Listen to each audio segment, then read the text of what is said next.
अगर वो भारत होता है तो क्या कोई फर्क पड़ता है? अगर नाम बदल के भारत रख दिया जाए, ये कह रहे हैं आप? इंडिया की जगह हम भारत का इस्तेमाल करना शुरू करते हैं तो है ही वो। इसमें क्या बुराई है? कई देश हैं जिन्होंने अपना नाम बदला है, उनकी इज्जत कम नहीं होती बल्कि इज्जत बढ़ती है कि उन्होंने अपना नाम स्वीकार किया है जो पारंपरिक उनका नाम है। स्वामी जी, भारत की पीढ़ी आज के वक्त में उसके जो अहम मुद्दे हो जा रहे हैं वो सनातन हो जा रहा है, हिंदू मुस्लिम हो जा रहा है और वो उस बहस में भी उलझ रही है। देखिए, मुझे बड़ी प्रसन्नता है एक बात कहते हुए, खासकर युवा पीढ़ी सामने है।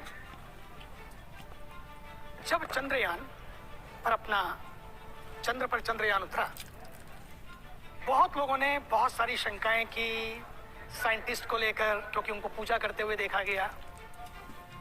डिटेल में ना जाऊंगा, लेकिन उन्होंने पता है क्या उत्तर दिया जब उनसे पूछा गया? उन्होंने कहा, for the outer space I need science, for the inner space I need spirituality. यही आज पूरी युवा पीढ़ी को देखना है। For the outer space you need science, you need education, you need information. For inner space, you need spirituality, you need inspiration, you need innovation.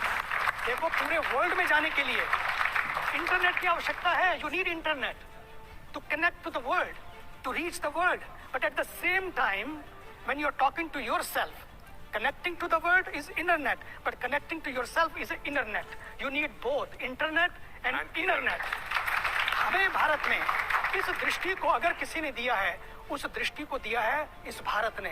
Bharat का तो अर्थ ही है जो प्रकाश में रत हो, जो प्रकाश को फैलाने वाला हो। ये चंद्रयान की बात हो या सूर्ययान की बात हो, ये चांद चमत्कार से जो सूर्य नमस्कार की जो यात्रा है, ये प्रकाश से महाप्रकाश की यात्रा है। जी, लेकिन जब ये बातें शुरू होती हैं, जब बार बार सनातन शब्द का जिक्र होता है, जब बार बार हिंदुत्व का जिक्र होता है, जब बार बार हिंदू राष्ट्र का जिक्र होता है, तो इस देश में रहने वाले बाकी धर्म के लोगों के मन में क्या कुछ असुरक्षा की भावना आती है कि देखिए अब तो हर जगह सिर्फ सनातन की बात हो रही है, हिंदू राष्ट्र बनाने की बात हो रही है?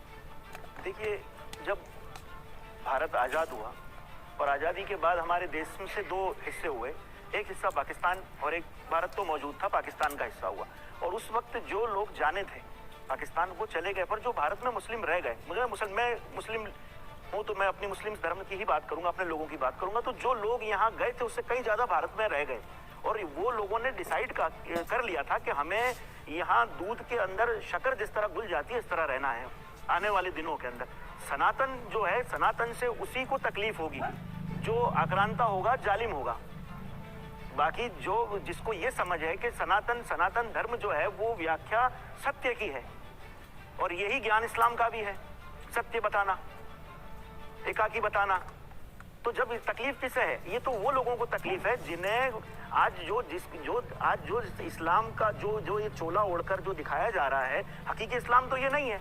अभी आपने जो मुझे जो सवाल बात कर वहाँ आपने छोटी सी कर दी कि आप जो है वो औरंगजेब को कहेंगे या शिवाजी को कहेंगे, तो हमने क्यों शिवाजी का नाम लिया? अभी औरंगजेब बादशाह की जो आज जिनके फॉलोवर हैं उसको अपने आप को उसको वली और बहुत बड़ा बताते हैं, बाकी वो सबसे ज्यादा तो कातिल इसने मुसलमानों को कत्ल किया है। प्रधानमंत्री नरेंद्र मोदी के एजेंडे में कॉमन सिविल कोड है, क्या इस देश का मुसलमान उसको स्वीकार करेगा?